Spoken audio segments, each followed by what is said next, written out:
Hi everybody, welcome again to Champion Trading. In the course of inventory, we test a lot of items as they do come into stock. This is a Sterling recirculating heater, and we've just hooked it up to our in-house water here. You can see it's stabilizing at 176 degrees right now. The unit is a 9 kW. It operates on 223 phase voltage. It's a recirculating heater, of course. Really great for a lot of applications if you're heating a tank or some other piece of equipment. You see how we have our well water piped in here. You got to have that supply at all times. Most of these units do detect the city pressure. If it's not there, they will not run. And then we're going from process to process, as you can see, and there's a drain on it as well. It's in very nice condition. We have lots of these in our stock. You'll find them on our website at www.champtrading.com under our boiler section.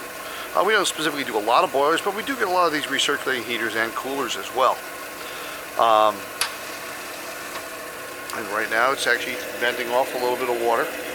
These units do run up to 60 psi, so you can put a regulator on the pressure, but you have to speak to the manufacturer about that if you're working with a particular tank that has a low pressure in the jacket rating. We do hope you'll visit our site at www.champtrading.com, and we look forward to hearing from you. Thanks for joining us today.